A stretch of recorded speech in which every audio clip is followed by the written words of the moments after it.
शहर की जेठानी वर्सेस गांव की देवरानी के पकवान। अरे मोनू बेटा, तुम नाश्ता क्यों नहीं कर रहे हो? 10 मिनट में तुम्हारी स्कूल बस आ जाएगी। चलो जल्दी से नाश्ता करो। नहीं पापा, मैंने दूध पी लिया है, मुझे और कुछ नहीं खाना। बेटा दूध से थोड़े ना पेट भरता है, कुछ तो खा लो। नहीं दादाजी, मुझे कुछ नहीं खाना। कल भी जब मैं मम्मी के हाथ का बनाया हुआ नाश्ता करके गया था ना, तो मुझे स्कूल में फटी आ गई थी। मधु बेटा, तू तो कुछ खा ले, आज तो तेरा एग्जाम भी है। खाली पेट जाएगी तो दिमाग कैसे काम करेगा? अगर ये नाश्ता करा ना तो जो थोड़ा बहुत दिमाग काम करेगा ना वो भी बंद हो जाएगा। मैं कैंटीन से ही कुछ खा लूंगी, फिलहाल जूस पी लेती हूँ। तभी किचन से घर की बड़ी बहू शीला चाय लेकर आती है और देखती है कि किसी ने अभी तक नाश्ते को छुआ भी नहीं है। अरे आप लोगों ने अभी तक नाश्ता क्यों नहीं किया? मोनू, तुम्हारी प्लेट भी वैसी रखी हुई है, चलो जल्दी से नाश्ता करो। बहू, तुम्हें क्या हम लोगों पर तरस नहीं आता कि तुम रोज रोज क्या बना देती हो? ब्रेड जैम, ये भी कोई खाने की चीज है? माँ जी नजर घुमाकर देखिए तो दिखेगा ना, पोहा पराठे भी बनाए हैं। भाभी ये पोहा है, पोहे में पोहा कम, हरी मिर्च ज्यादा नजर आ रही है मुझे।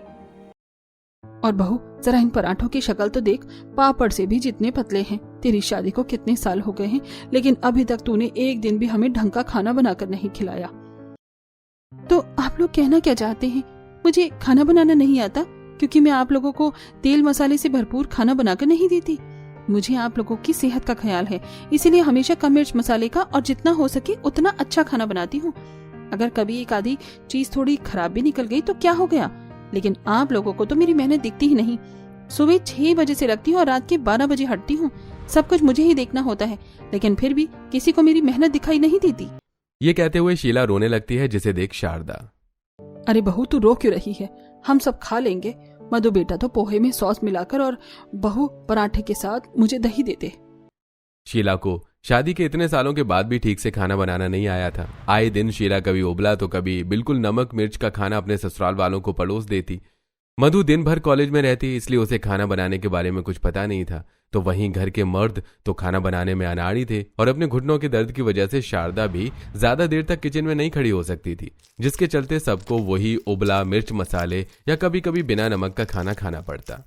ये बहू ने कैसी सब्जी बनाई है, मुझे तो समझ ही नहीं आ रहा। इतनी जोरों की भूख लगी है, अगर ये सब्जी खाऊंगी तो कहीं दस्त न लग जाए। एक काम करती हूँ, मायावती के यहाँ से एक कटोरी सब्जी मंगा कर ले आती हूँ। शारदा अपने पड़ोस में रह रही मायावती के घर सब्जी लेने के लिए जाती है, तो वहीं मायावती शारदा को खाने के लिए ही बिठा देती है। मायावती की बहू चंचल स्वादिष्ट पकवानों से भरी थाली लाकर शारदा के सामने रखती है, और जैसे ही शारदा खाने का एक निवाला खाती है तो उसका दिल पूरी तरह से संतुष्ट हो जाता है। मायावती, तुम्हारी बहू के हाथों में तो साक्षात माँ अन्नपूर्णा का वास है। क्या बढ़िया खाना बनाया है तुम्हारी बहू ने। तुम्हारे तो भाग्य खुल गए ऐसी बहू पाकर। वही तो, और खाना बनेगा भी क्यों नहीं बढ़िया। गाँव से लाई हूँ मैं अपनी बहू। गाँव की लड़कियां भले ही कम पढ़ी लिखी होती हैं, लेकिन खाना बनाने में अव्वल होती हैं।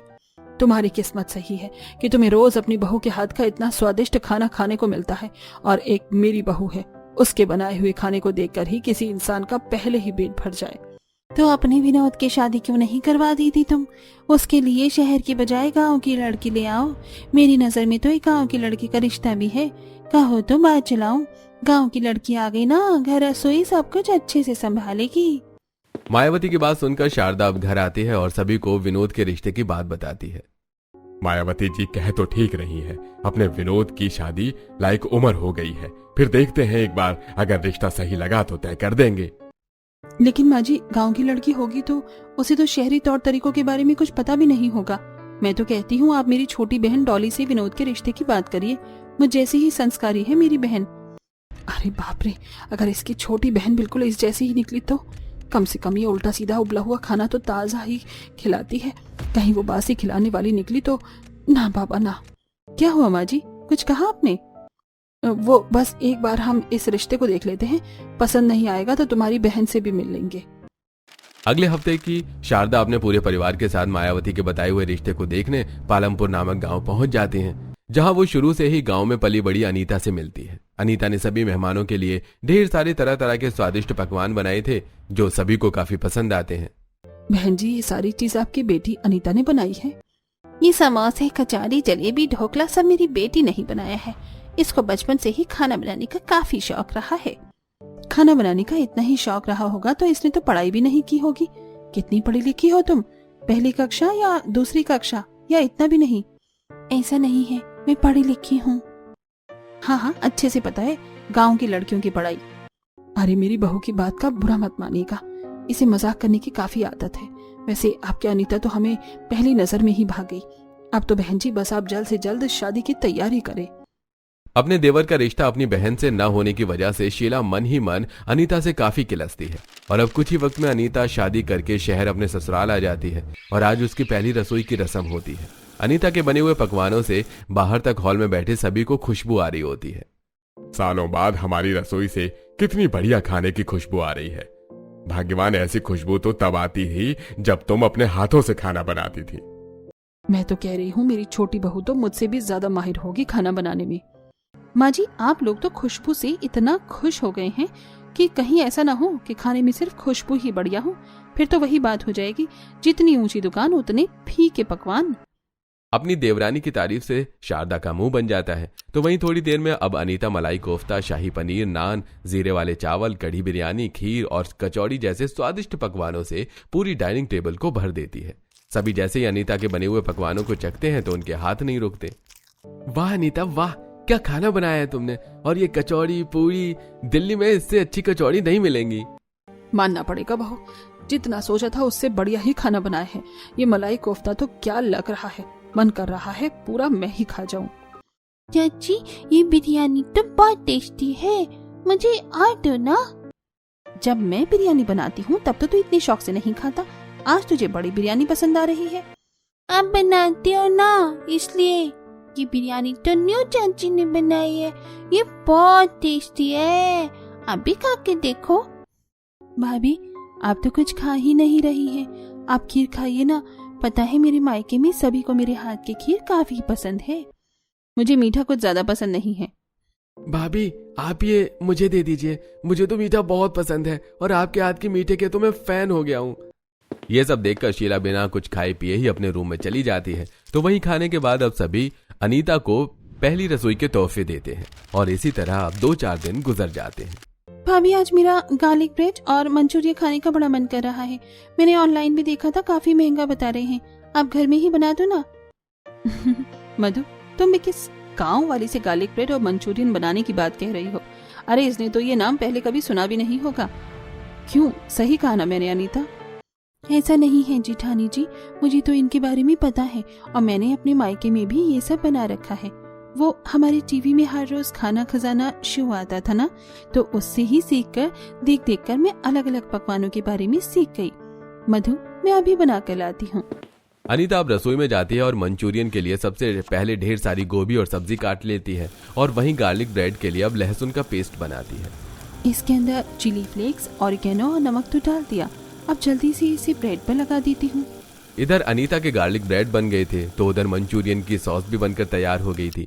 आधे घंटे में ही अनीता मंचूरियन और गार्लिक ब्रेड बनाकर ले आती है। भाभी, आप तो इंडियन खाने के साथ साथ बाहर की डिशेस भी काफी बढ़िया बना लेती हो, आप तो ऑल इन वन का कॉम्बिनेशन हो। क्यों, सही कहा ना मैंने शीला भाभी?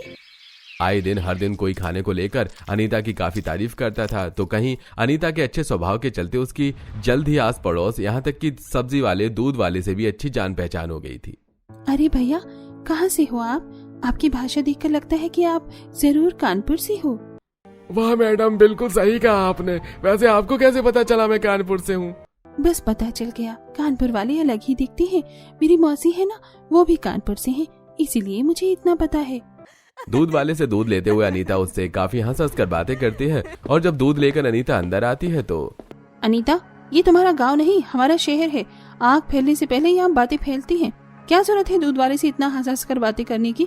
तुम्हारा क्या कोई रिश्तेदार लग रहा था वो? जेठानी जी, क्या हो गया? अगर मैंने दूध वाले से थोड़ा हंसकर बात कर ली तो कोई गलत थोड़ी ना कहा है मैंने। अरे क्या हुआ बहू, कुछ बात हो गई क्या? माँ जी समझा लीजिए अपनी छोटी बहू को। पता है दूध वाले से कितना हंस कर बात कर रही थी, कहीं किसी ने इसका गलत मतलब निकाल लिया तो? बहू, दूध वाले का तो नहीं पता, लेकिन तू जरूर इस बात का गलत मतलब निकाल रही है। अरे वो दूध वाला सालों से हमारे यहाँ घर पर दूध देकर जा रहा है, आज तक हमने तो नहीं सुना उसके बारे में ऐसा। इसकी सास मैं हूँ, तू मत बन। शारदा की बात सुनकर शीला का मुंह बन जाता है और अभी इसी तरह कुछ दिन गुजर जाते हैं। आज शारदा ने घर पर मोहल्ले के कुछ लोगों को बुलाकर एक छोटी सी पूजा रखी होती है, जिसके प्रसाद के लिए वो अनीता से कहती है, बहू तुम्हें तो पता है कि घर में पूजा है, तो प्रसाद के लिए खीर बना देना और खाने में पूरी आलू की सब्जी और साथ में छोले। माँ जी लेकिन मुझे तो हलवा बनाना आता है, प्रसाद के लिए तो हलवा ही बनेगा। कोई बात नहीं बहू, अनीता बहू खीर बना लेगी और तुम हलवा बना लेना। जिसको खीर खानी होगी वो खीर खाएगा, जिसको हलवा खाना होगा वो हलवा खा लेगा। अनीता सुबह सुबह ही रसोई में आकर पूजा के लिए सबसे पहले पूरी सब्जी बना देती है और साथ ही आखिर में खीर बनने के लिए भी रख देती है। कुछ देर में अनीता की खीर बनकर तैयार हो जाती है तो वहीं शीला का बनाया हुआ हलवा जलकर काला हो जाता है। 2 मिनट के लिए चूल्हे पर से नजर के हटी मेरी, ये तो पूरा हलवा ही जल गया। अब ये जला हुआ हलवा अगर सबको दूंगी तो सब मेरा कितना मजाक उड़ाएंगे। और जरा इस अनीता की खीर तो देखो, कितनी बढ़िया खुशबू आ रही है इसमें से। जलन के मारे शीला अनीता की अलग से निकाली हुई प्रसाद की खीर में भरकर नमक मिला देती है कि तभी भागते हुए किचन में मोनू आता है और प्यार से जोर जोर से अपनी माँ को गले लगाता है। ये सब अचानक होने की वजह से गलती से शीला के हाथ से वो खीर का बर्तन छूटकर नीचे जमीन पर बिखर जाता है। ये देखकर हे भगवान, तूने मेरी सारी मेहनत बर्बाद कर दी, तुझसे चैन से बैठा नहीं जाता एक जगह। क्या हुआ आपको? आप गुस्सा क्यों कर रही हो मुझ पर? क्या किया मैंने? शीला मोनू पर चिल्लाई रही थी कि तभी रसोई में अनीता आ जाती है और वो बाकी बची खीर को प्रसाद के लिए बाहर ले आती है और शीला बस उसे देखती रह जाती है। तो वहीं नई बहू को देखने के लिए आए दिन घर पर अलग अलग मेहमान आते थे, जिनके लिए अनीता कभी मटर पनीर तो कभी बिरयानी जैसे अलग अलग तरह के पकवान बनाती। कुछ भी बोलो शारदा, जो स्वाद तुम्हारी छोटी बहू के हाथ में है ना, वो बड़ी बहू के हाथ में रत्ते भर भी नहीं है। क्या खाना बनाती है तुम्हारी छोटी बहू? मुझे तो लगता है जेठानी को देवरानी से खाना बनाना सीखना होगा। बार बार अपनी देवरानी की वजह से हर जगह पर खुद को बेइज्जत होता देखकर दिन पर दिन शीला अनीता से किलसती जा रही थी। अनीता, क्या खाना बनाया तुमने आज? और खास तौर पर वो पनीर के पराठे। पता है मेरे दोस्तों ने मुझे एक भी निवाला नहीं मिलने दिया। वो तो कह रहे हैं कि अब घर पर उन्हें दावत को बुलाओ। वो तो कहेंगे ही, अनीता खाना ही इतना बढ़िया बनाती है। वैसे अनीता 2 दिन बाद मेरे ऑफिस के दोस्त लंच के लिए घर पर आ रहे हैं, तो क्या तुम उनके लिए भी खाना बना दोगी? ये भी भला कोई कहने की बात है? जरूर बना दूंगी। महेश अपनी पत्नी को न बोलकर बल्कि अपने भाई की बीवी को खाना बनाने के लिए बोलता है, जिसे देखकर शीला कमरे में आकर महेश पर काफी गुस्सा करती है। इतना ही उसके हाथ के खाने का शौक है ना, तो उससे ही शादी क्यों नहीं कर लेते? इतना बढ़िया खाना बनाती हूँ, आगे तुम्हारे दोस्त खाएंगे तो मर जाएंगे क्या? अरे मैंने ऐसा तो नहीं कहा शीला, तुम बात का गलत में मतलब क्यों निकाल रही हो? ये तो तुम्हें पता भी है कि अनीता कितना बढ़िया खाना बनाती है। हाँ तो कर लो उससे शादी, दिन भर तुम्हें फिर स्वादिष्ट पकवान जो खिलाएगी। शीला गुस्से में किचन में आती है और अब अच्छे पकवान बनाने के कई तरह के अलग चीज ट्राई करती है, लेकिन कभी शीला से तड़का जलता तो कभी पूरी सब्जी ही जल जाती। और इस बार तो शीला गलती से अपनी उंगली जला लेती है। शीला को चिल्लाने की आवाज सुनकर अनीता भागी भागी रसोई में आती है और उसकी जली हुई उंगली को देखकर फ्रिज से बर्फ निकालकर उसकी उंगली पर लगाती है। ये देखकर शीला, कोई जरूरत नहीं है झूठी हमदर्दी दिखाने की, अच्छे से जानती हूँ मैं। बार बार अपने खाने के जरिए तुम मुझे मेरे घर वालों की नजर में नीचा दिखा रही हो। आप मेरे बारे में गलत सोच रही हैं। भला मैं ऐसा क्यों करूंगी? ऐसा नहीं है। चुप करो तुम, अच्छे से जानती हूँ मैं तुम गांव की लड़कियों को। भले ही मेरे ससुराल वालों को तुम्हारी असलियत ना पता हो, लेकिन मुझे सब पता है। शीला अनीता से काफी नफरत करती थी।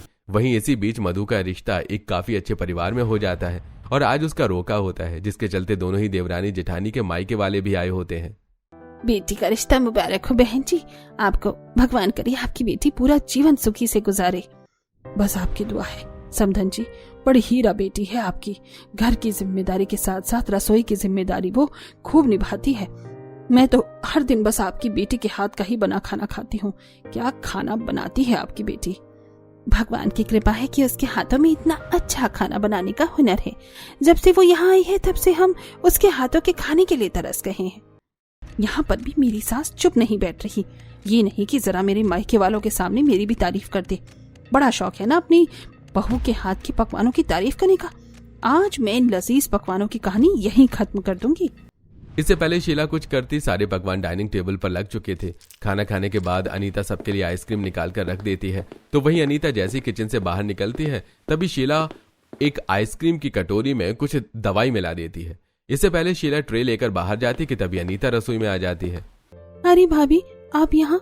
कुछ चाहिए था आपको? मैं तो आइसक्रीम लेकर बाहर आ रही थी। ट्रे लेकर खुद ही बाहर आ जाती है और अब वो दवाई वाली आइसक्रीम अनीता या उसके मायके वाले उठाने की बजाय गलती से शीला की माँ सरस्वती उठा लेती है, जिसे देख शीला रुक जाइए। क्या हुआ बेटा, क्या तुझे ये वाली आइसक्रीम चाहिए थी? अगर ये चाहिए तो ये ले ले। शीला चाहकर भी उस वक्त कुछ नहीं कर पाती और सरस्वती जैसे ही उस दवाई वाली आइसक्रीम को खाती है तो अचानक उसके पेट में दर्द शुरू हो जाता है और उसको बार बार उल्टियां होने लगती हैं। हे भगवान, ये समधन जी को क्या हो रहा है? अचानक उनकी तबीयत कैसे खराब हो गई? माँ, मैं जल्दी से डॉक्टर को कॉल करती हूँ। सभी लोग सरस्वती को कमरे में लेकर जाते हैं जहां बाहर काफी तेज बारिश हो रही थी, इसलिए डॉक्टर भी ट्रैफिक में ही फंसे हुए थे। ट्रैफिक की वजह से डॉक्टर घर नहीं आ पा रहे हैं और हम भी इन्हें लेकर हॉस्पिटल नहीं जा सकती। क्या घर में कोई दवाई नहीं है? एक दवाई है जिससे माँ को थोड़ा आराम मिलेगा, मेरे ड्रॉर में रखी है, मैं लेकर आती हूँ। तुम रुको, मैं लेकर आती हूँ, तुम इनके पास ही रहो। अनीता जल्दी से शीला के कमरे में आती है और उसका ड्रॉर खोल दवाई ढूंढने लगती है। तभी अनीता को उस ड्रॉर में एक अजीब सी दवाई मिलती है जिसका नाम जब वो गूगल पर सर्च करती है तो इस दवाई से तो उल्टी, पेट में दर्द और भी खतरनाक चीज हो सकती है जो इस वक्त मेरी जिठानी की माँ को हो रही है। आइसक्रीम खाने से पहले तक तो वो बिल्कुल ठीक थी, इसका मतलब आइसक्रीम खाने के बाद ही उनकी तबीयत बिगड़ी है। कहीं ये दवाई तो उनके आइसक्रीम में नहीं मिली हुई थी? जिस सुनीता को शीला आज तक इतनी गंवार समझती आई थी, वही अनीता आज अपना दिमाग चलाते हुए शीला की सारी चालाकी समझ जाती है और अब बिना किसी से कुछ कहे चुप रहती है। थोड़ी देर में डॉक्टर घर आते हैं और सरस्वती को दवाई दे देते हैं जिससे उसे आराम मिल जाता है। तो वहीं आज अपनी माँ की हालत देखकर शीला काफी दुखी होती है और बाहर गार्डन में आकर बैठ जाती है। तभी अनीता शीला के पास आती है और उसे वही दवाई दिखाती है जिसे देख शीला पूरी तरह से चौंक जाती है। ये दवाई तुम्हें कहाँ से मिली? तुम्हारी ड्रॉर में शीला, ये वही दवाई है ना जिसे तुमने आइसक्रीम में मिलाया था?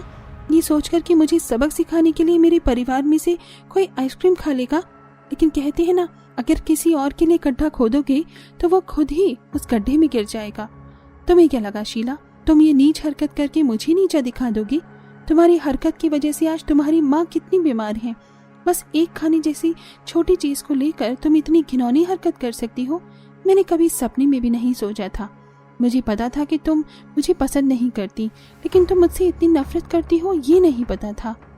अनीता घर में किसी से कुछ कहती तो नहीं है, लेकिन वो शीला को काफी कुछ सुनाती है जिससे शीला को काफी शर्म महसूस होती है। अगले दिन अनीता रसोई में खाना बना रही होती है कि तभी शीला उसके पास आती है। मैं जानती हूँ अनीता, तुम मुझसे बहुत गुस्सा हो और तुम्हारा गुस्सा होना भी लाजमी है, लेकिन मैं क्या करूं? इतने सालों से मैंने अच्छा खाना बनाने की कोशिश करी, लेकिन हर बात पर मुझसे कोई ना कोई गलती हो जाती।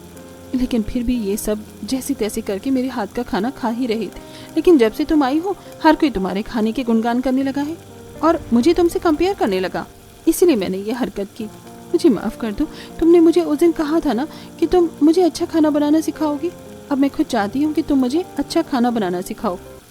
तुम खाना बनाना सीखो या ना सीखो, लेकिन तुम्हारी सीरत अच्छी होनी चाहिए। अगर हमारी सीरत अच्छी रहेगी तो तुम खाना कैसा भी बनाओ, तुम्हारा परिवार वाले तुमसे बहुत प्यार करेंगे। अब अनीता हर रोज शीला को अपनी तरह ही परफेक्ट मिर्च मसाले डालते हुए अच्छी तरह से खाना बनाना सिखाती है और आज जब सब गर्मा गर्म आलू के पराठे खा रहे होते हैं तो अनीता बहू, आज के आलू के पराठे काफी अलग बने हैं, बहुत स्वादिष्ट लग रहे हैं। लगता है तुमने इसमें कोई नया मसाला डाला है। माँ जी, आज के आलू के पराठे मैंने नहीं बल्कि जेठानी ने बनाए हैं। तुम सच कह रही हो बहू, आज के ये स्वादिष्ट पराठे शीला बहू ने बनाए हैं। मैं पहली बार शीला बहू के हाथ का इतना स्वादिष्ट नाश्ता कर रहा हूँ। बहू, तुमने तो कमाल कर दिया। ये सब तो अनीता की वजह से हुआ है, उसने ही मुझे परफेक्ट तरीके से खाना बनाना सिखाया है। अब आप लोगों को मेरे हाथ का जला भुना या उबला हुआ खाना खाने की कोई जरूरत नहीं है। मैं भी अनीता की तरह अब आपको स्वादिष्ट स्वादिष्ट पकवान बनाकर खिलाऊंगी। शीला की बात सुनकर सभी काफी खुश होते हैं और इसी तरह गांव की देवरानी और शहर की जेठानी मिलकर तरह तरह के स्वादिष्ट पकवान अपने ससुराल वालों को खिलाते हैं।